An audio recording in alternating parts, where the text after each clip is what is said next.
这一趟澎湖行，非常感谢极限专卖赞助鲁特 GoPro Hero 9运动摄影机以及电池充电座，让我在旅途的过程中可以更方便的记录下周遭的一切。而 GoPro 9使用起来，除了超高清的画质，拍摄影片时的稳定度也更加提升了，画面几乎感受不出来有抖动感。多了前萤幕，也让我自拍的时候一目了然目前的构图。而极限专卖除了有 GoPro 9，更是机车旅行的专家。举凡是机车旅行的相关配件、旅行包、防水包、手机架、运动相机、蓝牙耳机、空拍机、麦克风、相机支架，各种骑士用品应有尽有。鲁特也替大家争取到了85折的优惠，由资讯栏上面的连结进入，或是结账的时候输入代码YOYO100，就可以有满千折100的优惠哦。最后的最后，在他们的 IG 上，每个礼拜也会推荐机车旅游的资讯，以及各种配件工具使用小技巧。如果骑不够的朋友们，一定要去追踪哦。我是鲁特。台湾夏秋季有台风，一年四季中各个地区都会下雨，是全世界中降雨量最多的地区之一。而身为一个就住在这个地区的骑士，我们可以在下雨的时候不穿雨衣，不过我们不能让包包里的东西湿掉，尤其在台湾的气候，常常早上出门大太阳，一过了中午马上暴雨就下来了。正所谓每一个住在台湾的骑士都应该要有一个防水包，对我来说，外观与实用性才是最重要的。而这个来自日本的品牌 Stream Trail， 除了是为了防水而生，更是兼具外观与实用性。那今天呢，我们就来看一下这个 Stream Trail 的防水包。从外观上来看 ，Stream Trail 维持了简单利落的外形，颜色一致，没有太多额外的图案。一眼明了可见的是包体的最外层，大大的 Stream Trail 的 logo， 透明夹层加上防泼水的拉链，可以让我们把最常用的物品，像是钱包、眼药水、手机、眼镜盒放在最外层，拿取的时候可以省下很多时间。外层使用了防水油布表里，摸起来的触感呢也算蛮厚实的，就算脏掉了也算还蛮好清洗的。两侧绑带则是提供了可以放置脚架、GoPro 自拍棒、任何长条形的物品，不用怕包包内的空间不够，放置在最外层，要去拿的时候还可以更方便的拿取，一抽就拿出来了。而从后方来看，可以看见加宽又厚实的背带，加上两侧的胸扣带以及腰扣带，可以把包包更牢固的靠在自己身上，避免长时间背重物带来的疲累感。而在包包后面，则是有着透气减压软垫的结构，除了背在身上的时候还算蛮透气的，大片的减压软垫也让背负感受更加舒服，不会因为包包里放的东西而感觉好像一直有什么东西顶着背部。打开包包，首先会看到顶部的防水挡布，而这个防水挡布则是比较轻薄的防水布，容易卷起来收纳，也不会在收纳了之后整个包型都变形了。收纳完一样坚挺，外观一样方正。防水包的内层则是聚酯纤维的材质，用来提高外层防水油布的强度以及耐久性，增强包包的防水性能。在内层中附有魔鬼毡，可以依照需求使用不同的内袋。如果以都市中通勤来说，加挂个内袋，可以放下15寸的笔电、滑鼠、钱包、原子笔。不管是用于城市中的工作通勤、水上活动的时候，又或者是长途跋涉，也有着多种可搭配的内袋可以选择。而需要更多空间的时候，则是可以把内袋拿掉，算是可以灵活运用的一个设计啊。以一个机车骑士来说，我算是个防水包的重度使用者，只要出门骑车，都是带着防水包出门的。而内容物通常都是装着一堆摄影器材、空拍机、相机、GoPro、电池，甚至有时候还会直接带上电脑。而这一背大部分都是超过10个小时的时间，像是去台东啦、一日切西瓜、雾台、露营，我都是背着这个包包。而经过的环境，高山、海边、林道、小路、浓雾，使用过后，以我自己的心得来说，这款包包不管是在大热天或者是大雨天，背起来都算是还蛮舒适的。即使突然下起大雨，我也不用太担心里面的器材会因此而坏掉。以户外活动为主要诉求的 Stream Trail 防水包，刚好满足了我的需求。设计上中性简约，强调防水性以外，背起来真的也很舒服。肩膀受力很明显的减少许多，实用性也非常的足够。好啦，最后鲁特也替大家争取到了一个名额的抽奖机会。看完影片之后，在影片下方留言 ST 防水包5告赞，鲁特会随机抽出一位防水包得主哦。各位观众早安，现在时间是7点20分。刚才找了一下我的房卡，因为昨天进房间的时候，房卡被钱压住了，所以找不到房卡。现在呢，我们准备要去吃早餐了。刚刚非常感谢我室友拔蜡帮我找到我的房卡。愚蠢。干，我是保姆兼管家，你知道吗？拔蜡也算是我另外一部分的贵人啊。帮我省了一张房卡费，还让我空拍机电池有电可以充。现在要吃早餐了 ，Go Go！ 呦，我是鲁特。昨天我们在七美住了一晚，回到澎湖本岛之后，今天我们打算前往澎湖北海，当个北海小英雄。而今天呢，也是这趟旅程的倒数第2天。除了我和小胖阿贤，其他伙伴也即将离开澎湖，回到台北。一早起来，吃完早餐。空气中就弥漫着一股道别的味道。今天是我们旅程的第5天，可是呢，也是拔蜡小强还有小强女朋友还有麦克的最后一天，他们今天就要回去台北了。非常感谢你们，再会啊，兄弟们，拜拜，拜啊，路上小心，拜拜。我们现在刚吃完早餐，然后现在时间已经来到了9点40分了。刚才跟拔蜡还有小强他们说了拜拜，因为他们今天就要回台北了。那我们还会在澎湖这边，今天晚上还会再住1天。明天下午3点的船搭台华轮再回到高雄，然后会去住台南，把行李啊什么的先收拾一下。我刚才大致上大概收了一下了啦。等一下呢就准备要出发了 ，Go Go！ 而我和小胖哥阿贤则是秉持着在旅程最后1天一定要多留个1天，来缓冲一下每一次最后1天自己心中的那一种不甘，秉持着把握当下的精神，打算在澎湖玩到最后一刻。所以今天的时间一样紧凑。在当北海小英雄之前呢，我们还有一件重要的事情要做，那就是先去东南环。前天我们沿着203县道骑爆了澎湖的北边，体验了兼容并蓄的澎湖北环。接下来就是东南环。比起北环，东南环的路线就稍微多变一点了。整个东南环由湖西乡与马公市中的主要干道、201县道、202县道、204以及205县道组成。路线上的选择相对北环来说多了很多县道以及乡道可以选。不过对于我们这一群时间有限的骑士来说，虽然很想要把全部直接骑完，但是因为下午还要去集备，所以在策略上只好跟北环那一天一样，挑几个顺路又可以还完的点。所以打算从马公市沿着202县道，先一路向东前往湖西乡，接着接到204县道之后往西，再接到201县道，往澎湖本岛的最南边前进，最后骑到201县道的尾端，以蛇头山作为整趟东南环的起点。定好了路线，把行李寄放在鹏城饭店之后，我们也准备出发了。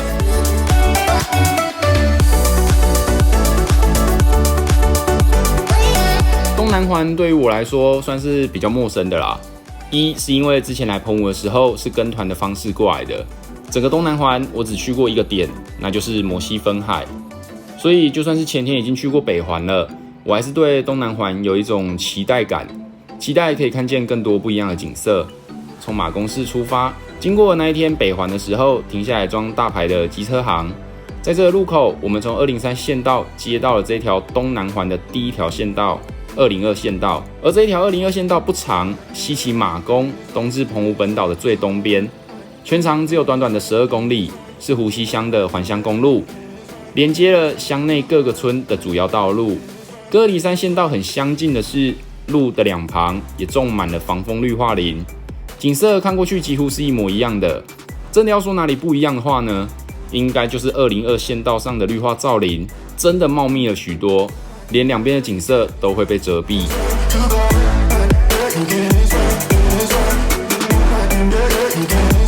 而在接到202县道之后，我们也就进入湖西乡。虽然地名中有个西字，不过是位在澎湖本岛的最东侧的乡，是澎湖的第1大乡。整个澎湖中最大的水库成功水库也在这边。因为来到这边的时间已经好久没有下雨了，所以可以看到已经变成了成功草原。经过成功水库，接下来映入眼帘的就是澎湖机场。今天很幸运的在经过这边的时候，看到了飞机降落。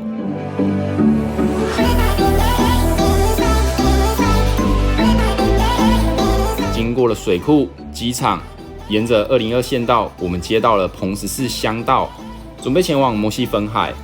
一进入澎14乡道，马上就可以被路边的浮球以及强生彩绘吸引。途中也会经过南寮古厝。再来澎湖的第一天，去了二坎古厝。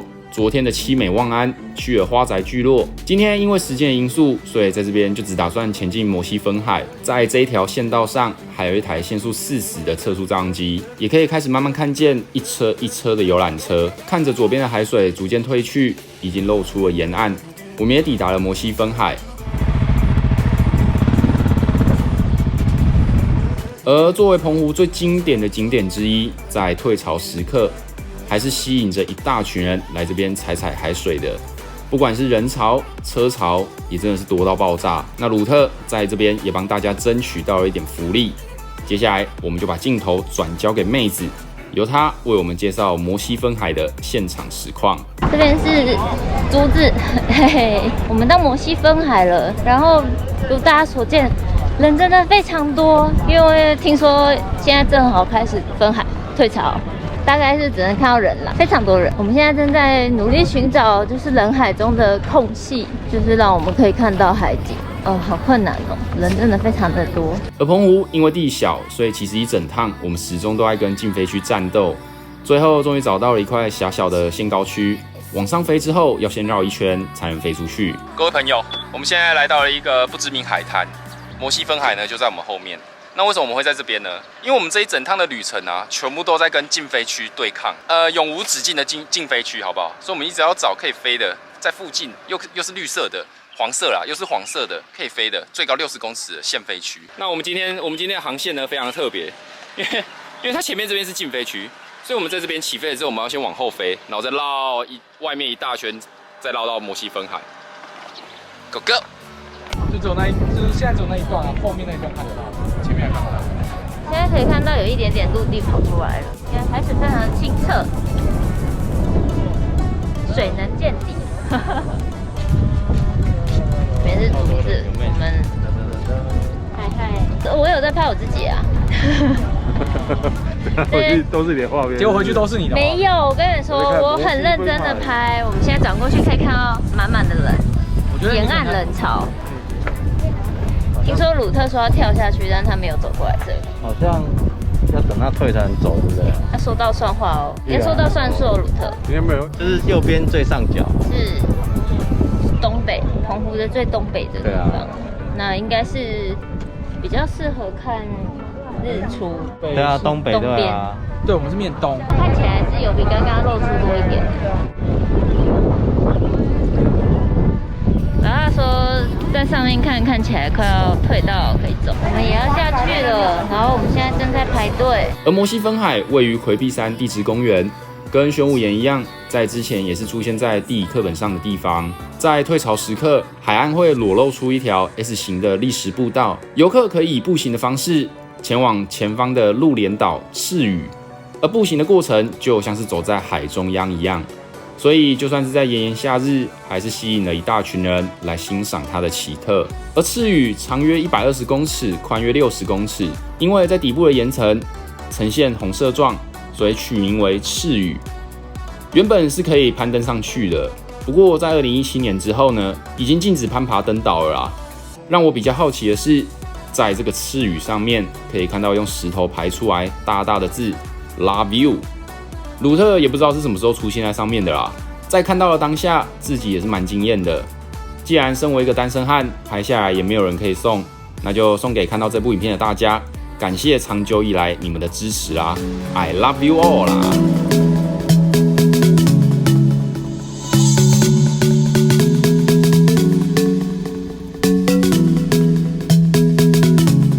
不过比起在退潮之后下去潮间带走，我还是比较喜欢看到它那一种分海时退潮 ING， 潮水慢慢往两边退去。说摩西分海是澎湖的经典景点，一点也不为过。虽然给我的感觉比较像是人山人海啊，如果有想来的朋友，也不要忘了提早来。离开了摩西分海，接下来我们继续往下走，沿着202县道接到204县道之后，准备直接杀到201县道的最尾端。也就是丰贵听涛与蛇头山，往丰贵洞的路上，可以看到一早的澎湖人车稀少。整条202县道维持着4线道，路很宽也很平，一眼看不见尽头的感觉。而这一路上，我们从远离马公市到现在又往马公市的方向骑，东南环道这边算是让我有一点小小的错乱，因为从我们今天出发也将近1个小时了，但是距离马公竟然只有短短的不到10公里，有一种跟之前去切西瓜的时候同样的空间错乱感。很快的，我们也骑完了202县道，在这边接到了204县道，而204县道也不长，全长也只有短短的不到11公里。从澎湖的马公连接到了湖西乡的龙门。从地图上来看，202县道与204县道可以说是串起了整个湖西乡，从西到东，从北到南。也因为有这2大县道的贯穿，所以在刚刚202县道上，我们经过了一次机场，离开马公市，进入湖西乡。现在在204县道上，我们又会再经过一次机场，不过这次是离开湖西乡，回到马公市。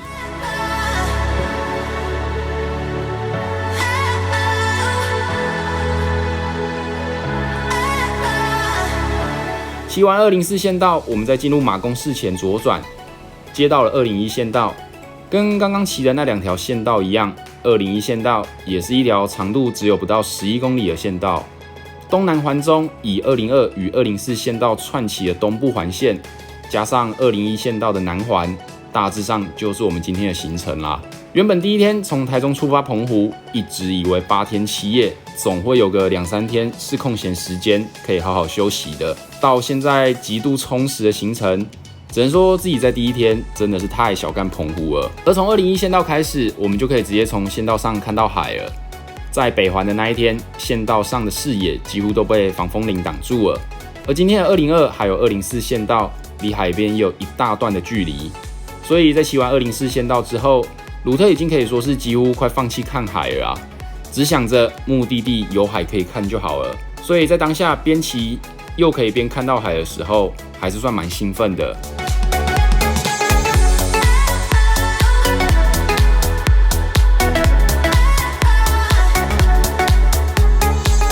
沿着201县道，我们也来到了南环的终点丰贵里。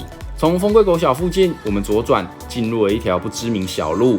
如果是第一次来的朋友，不用太担心，因为沿途的路标算是还蛮多的，也很明显。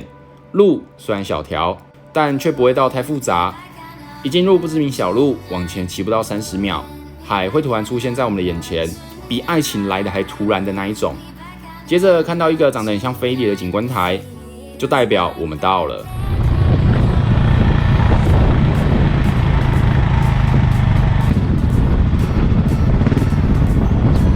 丰贵里是个古老的渔村，当地人也把这里称为丰贵尾。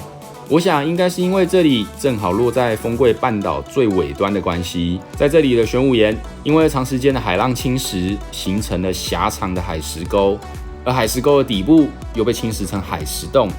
当海水进入海蚀洞，顺着玄武岩的节理，形成了一个通到地面的小孔。每当涨潮的时候，长浪会顺着海蚀沟灌入，海蚀洞里的空气就会受到挤压，从小孔喷出，发出的呼啸声也让这里有了丰贵听涛的称号，是个需要配合潮汐、够幸运才可以看见的特色景点。不过今天来到这边的时间点刚好是个退潮，既然听不到海浪发出如雷的声音，那就只好我们自己来了。我们在丰贵岛。而在这边，除了看见岸边的玄武岩以及奇特的地形景观，远望海上还可以看见海上的岛屿，分别是基隆屿、湖景屿、统盘屿。看着一块一块形状特殊的玄武岩，鲁特觉得在夏天的时候来到这边，虽然没有长浪，也没有浪涛声，不过就算是这样，只要在岸边听着海浪的声音，也算是超级放松了啦。我今天从马公市区骑过来，然后我们是先经过东环，然后现在到南环的最后一个景点。没有，南环最后一个景点是蛇头山，其实应该很近，在前面的，几乎已经是路线的终点了。对，然后整条路线我觉得北环其实比较漂亮，北环比较漂亮，因为北环靠海比较近。对，那上次其实我跟鲁特哥一样啊，就是我比较喜欢海。这边叫丰贵听涛啦，比较有名的点就是东北季风来的时候，因为浪会大嘛，长浪会大，所以它这个浪来打上来打到岸上的时候，它下面那边有一个洞，可以从空拍画面看到，就是它下面有个洞。浪打到那个洞里面之后呢，这边的石头全部会溅起水花，就是直接从这里面的石头里面全部溅起来，就还蛮有名的。可是因为我们现在来的时间点刚好是在5月，所以5月嘛没有什么风，然后浪也没有说太大，就是很平静。看到这个啊，超想要跳下去玩的好不好？等一下准备要继续往蛇头山出发。东南环的这个地方啊，跟北环比起来，我觉得光是人潮就差超多的。我们刚一来的时候呢，这边是完全没有车的，然后现在人还是有这样。如果你有来的话，因为这边的商家没有说太多，他们那边就只有一个在卖什么药膳蛋，可是今天也没有开，所以我就觉得，如果你要来的话，记得要先买好水，路上有 7， 往蛇头山前进。离开了风柜洞，我们准备前往蛇头山。一开始以为从风柜洞这里的路是可以直接通到蛇头山的，所以我们沿着路继续往下走。虽然有堤防，不过堤防的高度并不是说太高，坐在举白上面可以直接看向在海上的岛屿。接着来到了丰贵西港，然后就没有路了。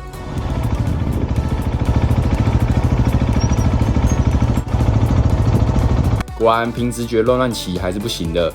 不过虽然乱骑，但其实鲁特觉得这样误打误撞来到丰贵西港，在丰贵西港的风景也算是蛮不错的。一整路上有大海的陪伴，加上在社区里乱绕、乱跑。有一种置身在当地迷宫的 feel， 更有那一种在地人游澎湖的感觉。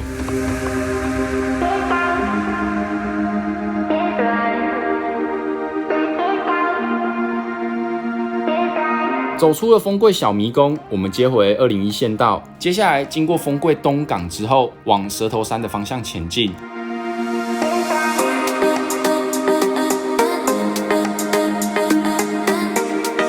而这段路让我印象最深刻的地方，就是在经过丰贵东港之后出现的一条小路，两边的植物长得算蛮高的，不过树叶却是蛮稀疏的，所以隐隐约约可以看见蓝色的大海。这段路的一开始就给了我一种准备进入另外一个世界的感觉。如果只看眼前的路与两边的植物，我根本不会知道现在自己的人是身处在澎湖的。往前骑了一小段，随着两边的植物也越来越矮，蓝色的大海也终于出现在我们眼前，我们也来到了蛇头山。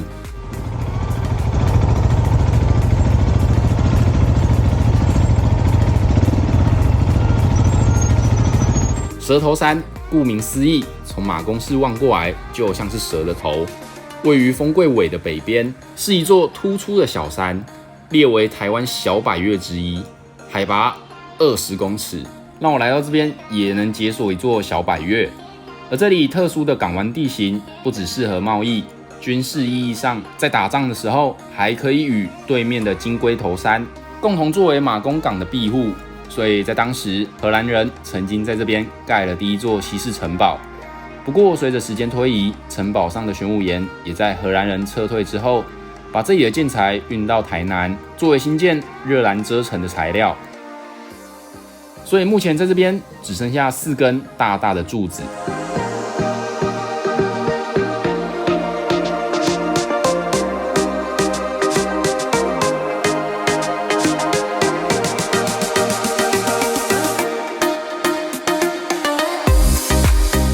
那鲁特觉得这也算是来澎湖这么多天，第一次有一个地名是让我觉得最像的。昨天在七美的龙城海蚀平台，还有牛母坪，可能是我的意境不够啊，所以只能思其名，却没能会其意。而蛇头山，不管从后面看过去，或者是从前面看过来，真的就像是一条蛇的头，两边蔚蓝的海，加上岸边可以透视入海底，看见礁石的线条，更给人一种在海岛国家的感觉。而有一点要注意的是，鲁特觉得来这边还是推荐在下午来啊，因为接近中午，这里没有什么遮蔽物，所以只好很热的让太阳在那边烤。而在这边，我们也很幸运的遇到了一组很有缘的大哥大姐。怎么说有缘呢？会跟这几位大哥大姐认识，是因为刚刚在丰贵听涛的时候，我一个超想要上厕所的，而离丰贵听涛最近的厕所是距离大概100公尺的公厕。不过我当下真的是已经急到不行了。以为自己有卫生纸，门打开，裤子脱了，马上就解放了，然后就悲剧了，只能靠在外面的阿贤拿卫生纸给我，而就是这位大姐借我卫生纸的，而缘分就跟爱情一样来得这么突然。各位兄弟，我们现在在蛇头山，这边是一个比较高点的地方。然后呢，因为刚刚我在风柜洞的时候，我那时候急着上厕所，然后我就直接跑去厕所了。我进去的裤都脱了，然后已经开始上了，我才发现我没有卫生纸。结果呢，这边有一个非常热情的姐姐，真的很感谢你。对，她解了我的燃眉之急，不然我可能现在还蹲在那间厕所。太感谢你了，太感谢你了。对，谢谢。我们就已经待6天5夜了。哦，他们来6天5夜了。对，我们是礼拜2过来。同船，对，同船，太荣幸了，太感谢你了。那你住哪里？对，我是台中人。我也是哎。啊，我台中南屯。我们是丰原人。哦，丰原哦。对。哎，同乡的啦，同乡的啦。当下其实我只是觉得很巧，在刚刚的风柜亭桃遇到，现在又在蛇头山遇到。不过就在鲁特结束了这趟澎湖行之后，我发现我们与这几位大哥大姐，我们在第一天从高雄搭船过来，在新滨码头就已经悄悄地展开了缘分。当我以为只有这样的时候，在第2天的澎湖北环梦幻沙滩那边又遇到了一次。那看到这个素材的当下，鸡皮疙瘩说真的已经起来了啦。因为不止搭同一天的船，我们甚至连回程的船也是一样的。更巧的是，和鲁特一样也是台中人。缘分真的是一件很奇妙的事情。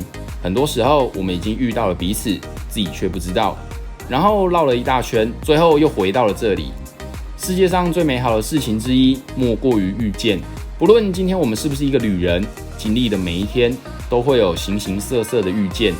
有些遇见瞬间擦肩，而有些遇见化为永恒。好好把握生命中遇见的每一个人，不论是同事、朋友、情人，或是你现在正在吵架的某一个人。因为就是有了这些美好的事情，才不会辜负我们活着的意义。最好的人，最好的山水，都会无声的存在我们的生命里。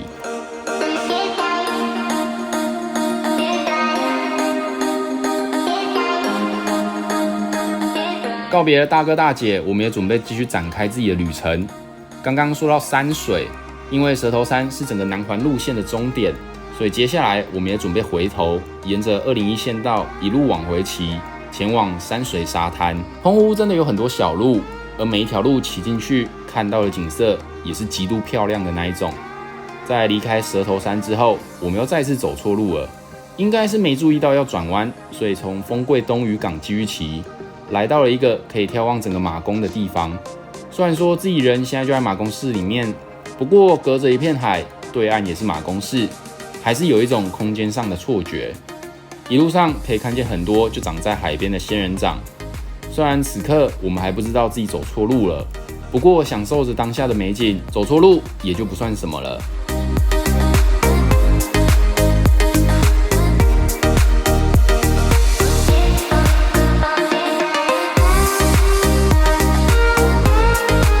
最后在发现自己走错路了之后，重新掉头了一次，同样一条路骑过来的感觉跟往回骑的感觉还是不太一样的。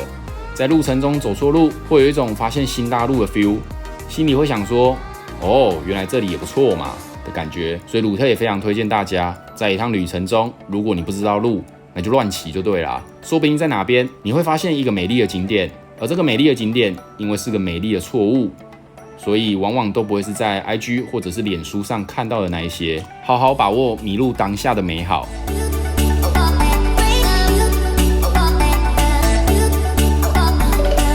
在骑了大概10分钟，我们终于回到了正轨上。沿着201县道，很快的我们来到了 Seven 锁港门市。因为今天真的是太热了，所以打算在这边买个喝的，等等再继续出发。接下来的路线，我们沿着澎26乡道往南，很无脑的骑到底，就是山水沙滩了。东南环相较北环，整体来说沙滩的数量真的是多到蛮惊人的。用3步1小滩、5步1大滩来形容，听起来虽然怪怪的，不过确实是蛮符合东南环沙滩的数量。而在这么多的沙滩之中，因为时间的因素，所以我们也只打算挑一个前往而已。很快的骑到了澎26的终点，首先映入眼帘的就是别具风格的民宿，有一种感觉自己来到了异国的 feel。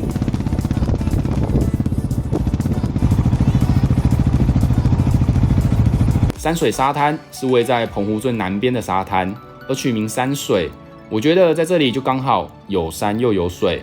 山指的应该是在东侧有之前山水渔港新建前的观音山，西侧则是有珠母水山，这是山的部分。而水呢，沿着堤防往上走，马上就可以看见绵延超过200公尺、绵密又平缓的金色沙滩出现在眼前。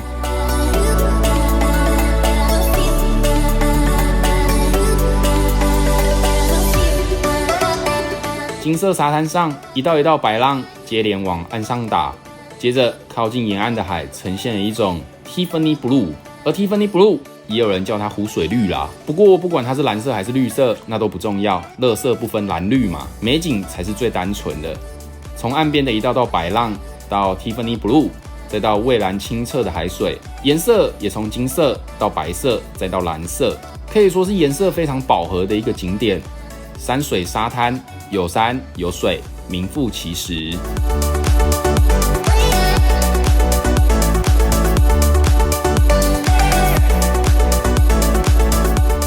我现在人在山水沙滩这里啊，我觉得真的是一个超级棒、超级美的一个地方。夏天来，我觉得这说不定可以是排在必住的前3名吧。感觉这附近的民宿啊，也是做得很漂亮的，希腊风格的、城堡的，重点大部分都是蓝白色的。然后后面这个沙滩真的超美超赞，我甚至觉得我们住了2天鹏城，其中1天说不定可以换来这边，因为现在正值夏天嘛，夏天刚好就是要玩水。一早起来什么东西都不用做，车也不用骑，好不好？全身脱光直接跳下去，干一定超爽的。不过这次也蛮可惜的啦，因为是后来才知道这边有这个地方。像我之前来澎湖的时候，我也没来过。所以这个地方山水沙滩，如果你有想要来澎湖的话，必来。我觉得啊，这个沙滩真的超漂亮的，它跟那个奇美的那种月里湾是不太一样的。月里湾只有一小片沙滩，它这是一整大片，从那边延伸过来到这边，下去其实还有啦，其实。然后等一下呢，阿贤说是等一下还会再去一个点啊，然后就去搭船了，出发。离开了山水沙滩，我们继续往下走。接下来，我们沿着原路从201县道接回204县道，再接回202县道，离开马公市，回到湖西乡，准备前往今天东南环的最后一个景点——果叶灰窑。身为在这一趟澎湖行中，澎湖本岛的最后一个景点，从山水沙滩出发后的这一段路上，心中也算是充满了惆怅啦，一整个五味杂陈的。虽然说等一下下午还有吉贝的行程，但是感觉在本岛中骑的还是不太够，加上明天就要搭船离开澎湖了，所以心中还是有一点不甘的感觉。从202县道，我们进入了果叶村，沿着小路前进，在快到目的地的时候，可以看见果叶观日柔与果叶灰窑的路标。右转之后，不用5分钟就可以到了。而果叶灰窑位在果叶村海堤边一块小高地上面。一片灰白色的建筑，远远看起来就像是盖在海边的城堡。在60年代的时候，被盖来用以生产石灰。在水泥还没有普及之前，石灰在当时是很高级的建筑粘着剂，而很难想象这一座石灰制窑厂在当年是由一名果叶村的村民独立兴建的。经过了多次的改建之后，才形成今天我们看到的样貌。建筑高高低低，很有层次。灰白色的阶梯与木质门，组合起来很有那种时代变迁、怀旧古老的沧桑感。虽然说经过了改建，但这个遗址除了是见证烧制石灰这个传统产业的辉煌与没落，更是记录了澎湖早期先民们发展的缩影。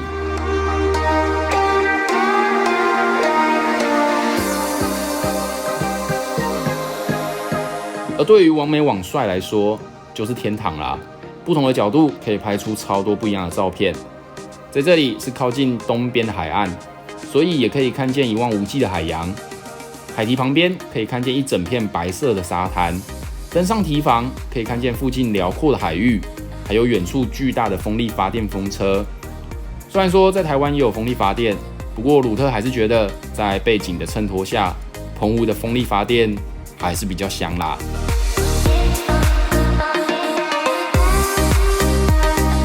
海一样的蓝，沙滩一样的白，风力发电一样的高，消波块一样的消波块。可是不一样的地方就是，明天我们就不会在这边了。所以说不难过吗？一定还是会有点感伤的啦。其实还蛮想留在这边的，可是没办法，我们终究还是要面对现实。很开心可以跟你们2个一起旅行啊，还没有结束。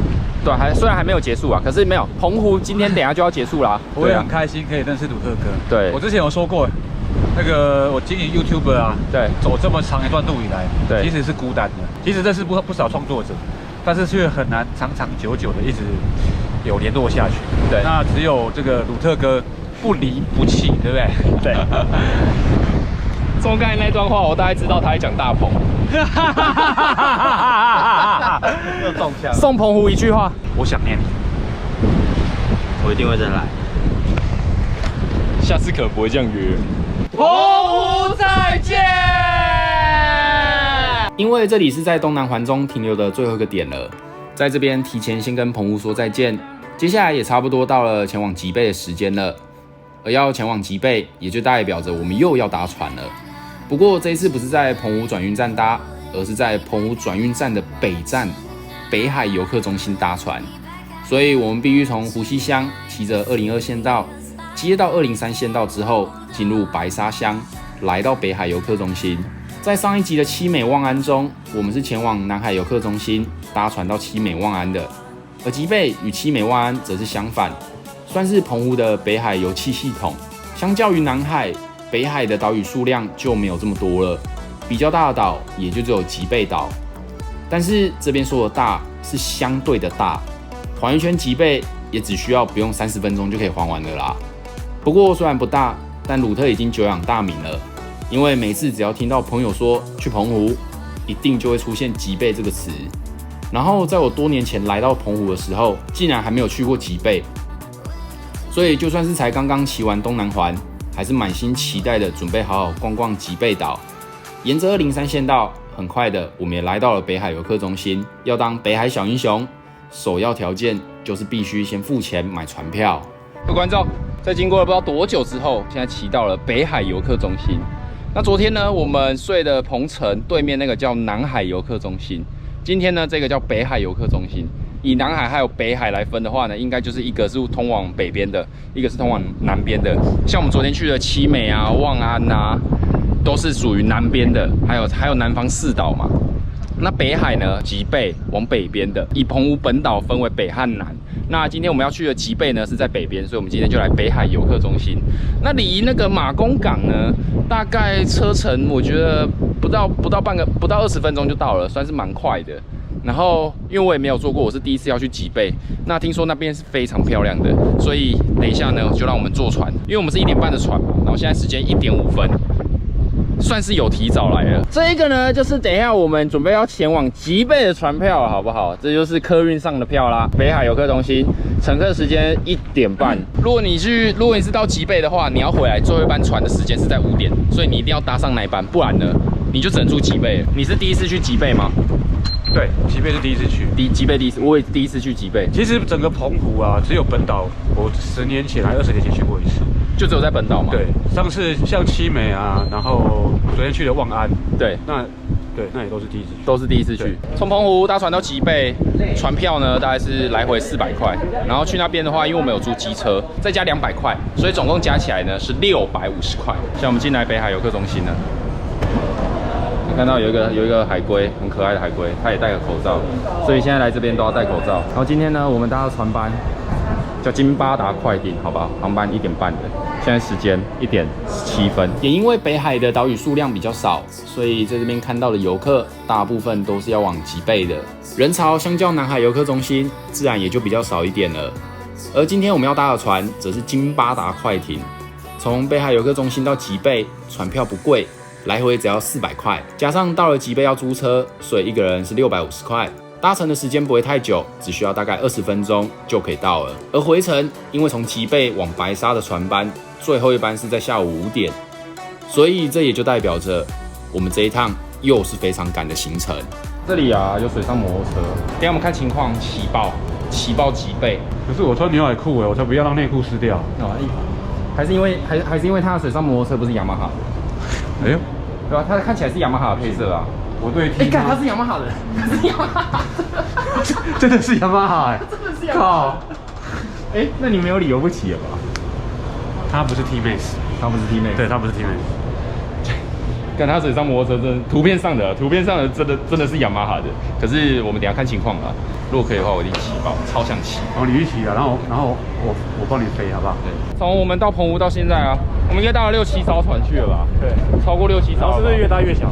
对，每一次，对，每一次都越搭越小。说是要用水上摩托车骑爆吉贝，不过我们彼此心里都知道，应该是不太有时间可以骑的啦。搭上船，我们也正式展开了北海小英雄的旅程。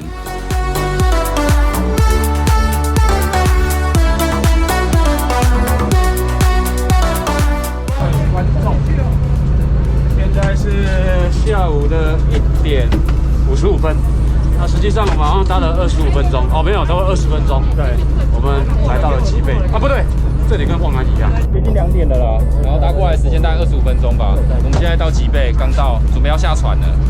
等一下呢就要去牵我们的机车，有哥。我有看你之前骑那个 T-Max 的那个要换车，对不对？哎，对，你去换的。很快的过了20分钟，我们来到了吉贝码头。从早上到现在，只吃了鹏程的早餐，肚子已经有点饿了，所以第一站我们打算先去租车，然后买个喝的，吃个午餐，再开始环吉贝岛。连在吉贝岛的摩托车也是橘色的，虽然只是电动车，不过只要能用骑的，就是赞啦。拿到车，离开了租车行，再骑了不到30秒，对，就是不到30秒的时间，我们也来到了整座岛中唯一的一间便利商店。先休息一下，买个喝的，讨论一下要吃哪一间餐厅。整个吉贝唯一的一间便利商店，这一间全家，好不好？我们现在坐在这边休息一下。我们打算呢要先去吃个东西，因为有人已经忍不住了。本来我是没有吃早餐的习惯，然后所以之前我习惯是午餐一定要吃，然后这几天呢，好像很多时候午餐都没吃到，不行，我今天一定要吃到午餐。我们没有吃到午餐的，也就只有昨天而已啊，要不然都很晚吃啊。对啊，就是那种3、4点的那一种。对啊，对，比较晚一点。没有吃到午餐，我的心情就会不是很美丽。来到了澎湖的这个吉贝岛，我们就是要喝日月潭的红玉红茶。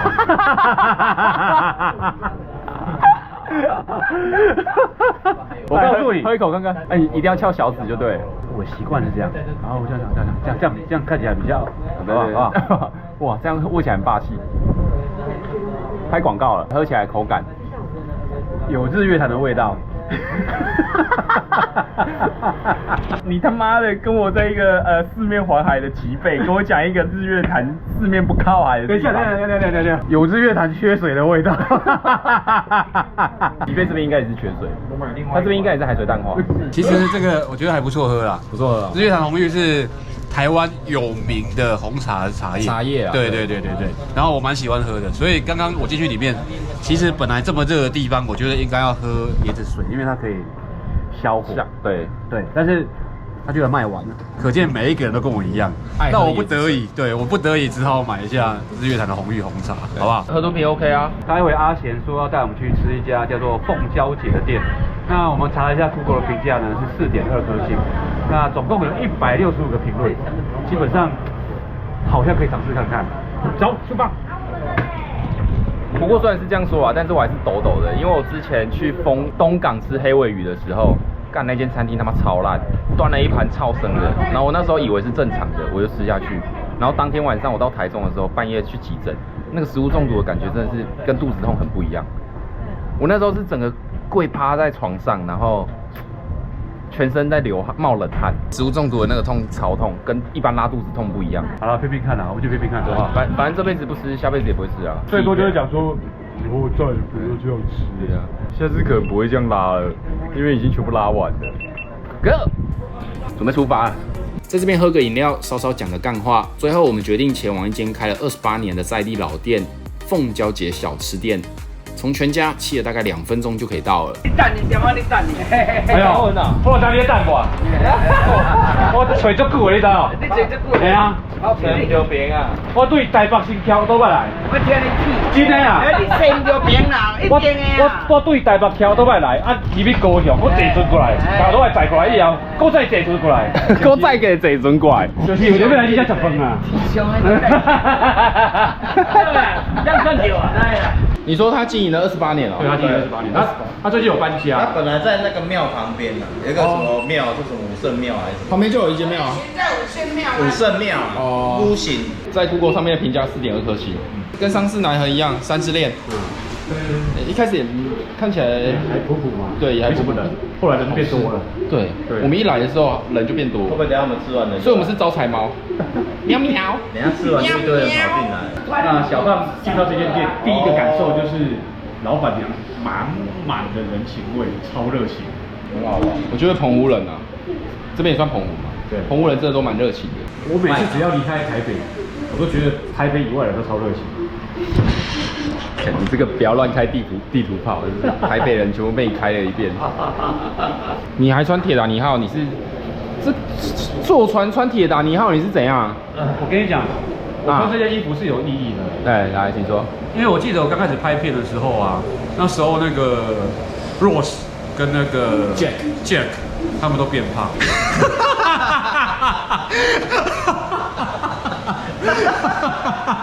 干，怎么可以这么可怜？只是因为罗斯跟他的那个嘴巴已经离很远。他们原本其实是相隔千里的，就跟织女和牛郎一样，好不好？靠，没有，他本来嘴巴是碰在一起的，后来变分开。对，他本来是这样子，他本来是分更开的啊，对啊，他本来是这样。今天我们吃的菜啊，全部都是由老板娘她自己帮我们点的。我们跟她说，老板娘你觉得你什么好吃，你就帮我们煮。她就在菜单上面画，然后就画一大堆。然后现在呢，我们的菜已经来了，河豚皮好不好？这边盛产河豚，对吧？盛产河豚，感觉也是蛮厉害的啊。这不知道是不是生的，这应该要煮过吧？应该有烫过吧？老板娘说那个河豚啊，有刺的是没有毒的，没有刺的是有毒的。所以我们今天这个是没有毒的，就是我们吃的是有刺的，有一点像是沾了润滑油的橡皮筋，但是我觉得是好吃的，我真的觉得是好吃的。我们现在看一下它的外观，外皮软嫩，里面 Q 弹，白色的。等一下，你还没吃，你怎么知道？我看啊，你看这样就很软嫩啊，好光哟，然后再一口 wasabi， 是不是？还蛮好吃的，蛮好吃的啊。但是是不是有那个？它就是基友的橡皮筋，它就是欧环呐。那就是欧环啊，沾到有橡皮筋嘛，是不是？我橘白的欧环常常漏油啊。但是因为它那个口感是滑嫩的，就是它不算是那种入口即化那一种，它有一点弹性。对，但是我觉得还蛮好吃，真的。海胆煎，对，就跟蚵仔煎一样，只是它是用海胆。这个海胆煎，它咬下去很扎实，也 QQ 的，里面有那种蛋液的感觉。对，蛋液啊，不知道是加了什么。这个也不错，所以这个我相信更不错。石壁白天他不敢出来，他没有壳，怕太阳给他晒死掉。晚上也出来吃肉水，拿手电筒去抓。退潮的时候，抓回来还要煮，煮好才要给它剥开，那个里面的肚弄出来。弄好的时候像我们洗衣服一样，我们网子给它弄起来，像洗衣服这样。是讲真高刚就对了。对哦。卤。无伊会刷刷，袂脆，就是爱安尼的会脆脆的。现在这个太麻烦，人家不要做了。现在2个阿桑在抓。1斤多少？350。这贵哦。对啊，你吃着和大头菜加一起吃。好吃哈。好吃。哇，配秘鲁那个赞。凉拌花枝。对，凉拌花枝对。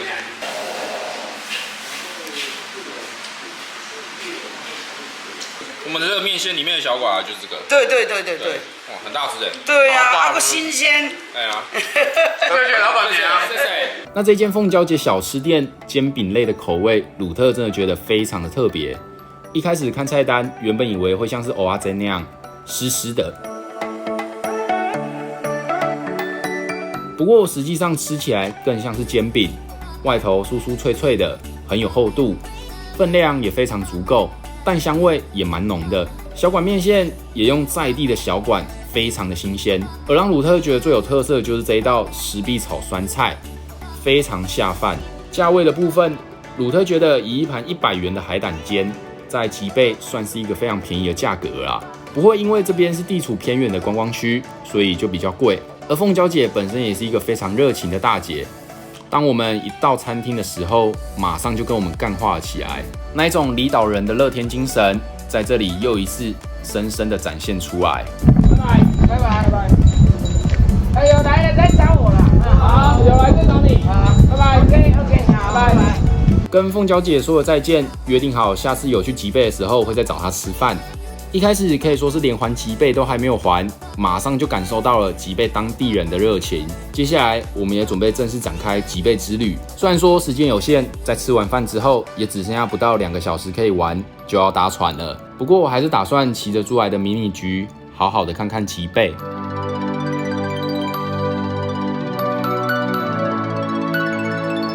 在 Google Map 上，吉贝的路都是没有路名的。所以今天我们的路线从凤娇姐小吃店出发，很简单的沿着最外圈绕一圈，然后回到吉贝码头的租车行。从港口出发之后，一开始就是在右手边的海，真的离我们超近的。堤防上的水泥护栏也真的超矮的，矮到边骑边看着远方的海，视觉上都会有一种随时要掉下去海里的 feel。离开港口之后，接着出现在眼前的就是一整片的沙滩。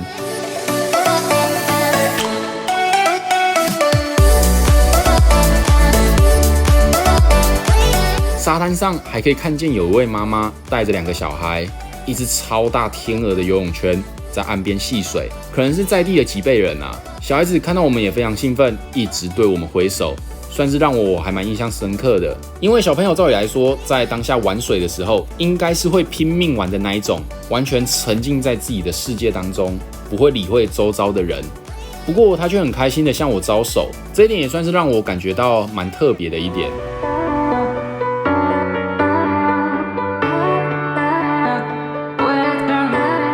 吉贝是整个北海岛屿中最大的一个岛屿，面积只有3.1平方公里，但却有着整整10公里的海岸线。距离澎湖本岛的白沙岛大约只有短短的5.5公里。由于海域广大，渔产丰富，所以在这边最著名的就是石户群场域，周围有着超过80座的捕鱼石户，算是个纯天然的渔场啦。在岸边也可以看见废弃的渔船，成为了另类的艺术品。才骑不到10分钟，就迫不及待先停下来，打算先在这边飞个空拍机了。整个吉贝上景点不算多，不过比起七美望安，吉贝的美是那一种骑在路边，你也会很想要跳下去游泳的那一种。沿路都是沙滩的地形，没有太多的沿岸。启程之后，看到了吉贝的海岸线，海水跟前几天一样蓝。那其实，在接连几天，每天都持续看到海的情况下，说不会视觉疲劳，一定是骗人的啊。看到最后也就越来越习惯这样的景色，但是这么美丽的海一直陪伴在我们身边，在回到台湾之后，又会觉得很想念澎湖。在刚到吉贝的时候，心中也一直告诉自己说，要把握当下，要把握当下，看爆美景，骑爆摩托车，讲爆干话。不过在旅程结束之后，那一种怀念这一趟旅程的心情，在结束之后仍然会把时间还有心思放在有关这趟旅途的点点滴滴上面，跟当下的心情还是矛盾的，始终无法忘怀。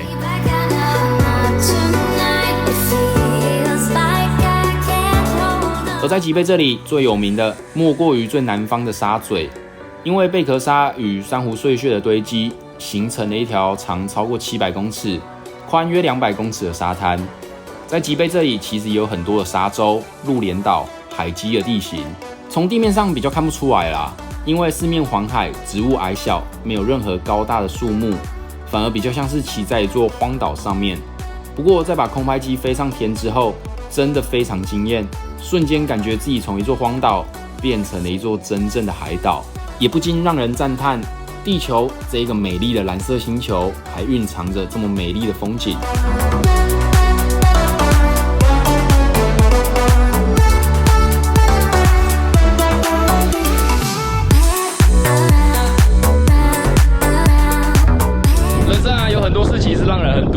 上厕所没带卫生纸，用 PR 剪片没有 Command 加 S， 飞空拍机你他妈没有按录影键，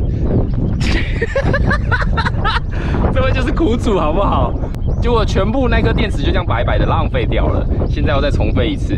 然后现在呢，我们让它安静的作业。不过啊，如果你有来的话，这一次啊，因为时间的关系，现在已经4点了嘛，然后等一下我们5点的船就要走了。时间真的太赶了，所以没办法在那边玩水。如果有来，下次有来的话呢，我想早上的话，早上就来。来了之后呢，马上玩水，玩到下午5点，搭5点的船回去澎湖，应该是一个还蛮棒的选择。下次啦，有机会我们再来吉贝玩水。等一下呢，我们就继续往前 ，Go Go！ 在西侧的沙滩没有待太久，因为小胖哥刚才空拍机没按到录影键，加上我自己的电池也都没电了，时间真的是太赶了，只好让吉贝变成北海版的望安，一样也是非常后悔没有在这边像七美一样住一晚啦。边骑车还边需要看手表时间，最后终于来到了码头，压线赶上了搭回马公的船。Everybody， 我现在刚到游客中心，就是这边的船公司啊，到这边准备要搭船了。然后我刚到的时候啊，他就刚好广播，所以可以说我今天的时间是非常急促的。那我觉得这边真的非常的漂亮，等我回去之后再跟大家分享心得呢，影片里面说 ，Go Go。之前都说有一点遗憾，下次会再来。那每一次说到这句话的时候，其实都是带着一定会回访的念头离开的。但这次在吉贝，却是让我有一种不甘心的心情。不知道是不是因为小胖哥还有阿贤哥也是这种心情，所以在从吉贝往马公的这段航程上面，我们3个人都没有讲什么话，只有两边的浪花一样拍打着船身，仿佛在跟我们说，下次一定还要来吉贝。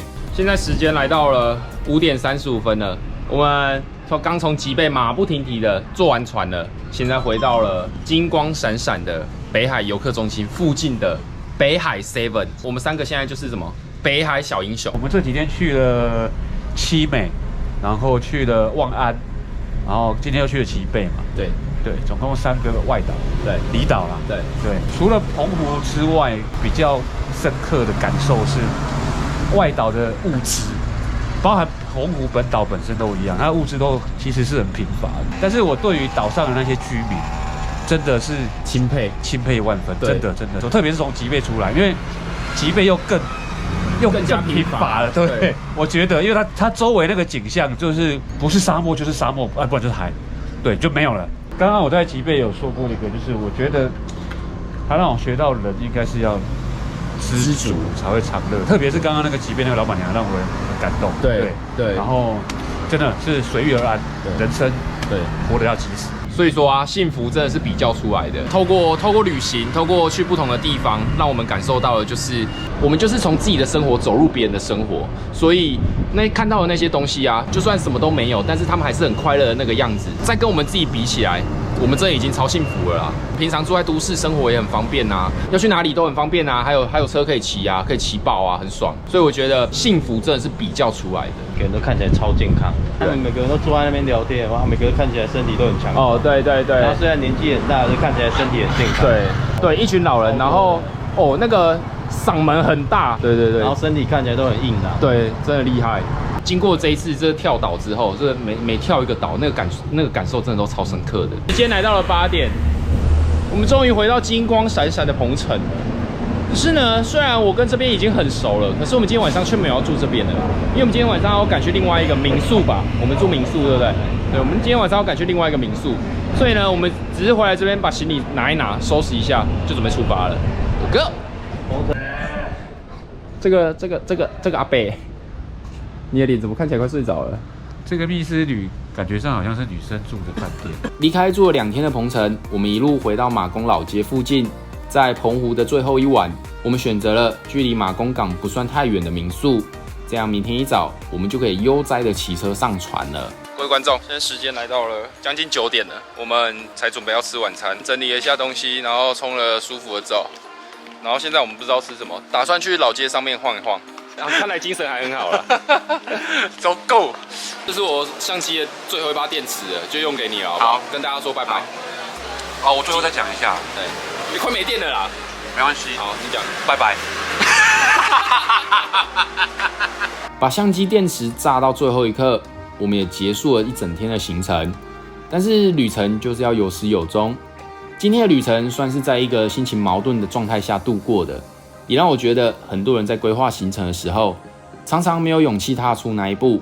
但是鲁特反而觉得最需要勇气的，往往都不是踏出门的那一刻。随着每一趟长征，我发现在每一次旅程尾端的时候，也是需要有很大的勇气面对的啦。不管是那一种矛盾的心情，还是即将回到现实生活的那一种不甘。明天我们准备面对现实，搭乘台花轮回到高雄。不过旅程还没有结束，因为我们还会在台南再住一晚，来冲淡那一种不甘于现实的感觉。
好啊，那今天影片就到这边结束哦。如果看完这部影片喜欢这部影片的话呢，不要忘了在影片下方按赞、订阅、留言、分享哦。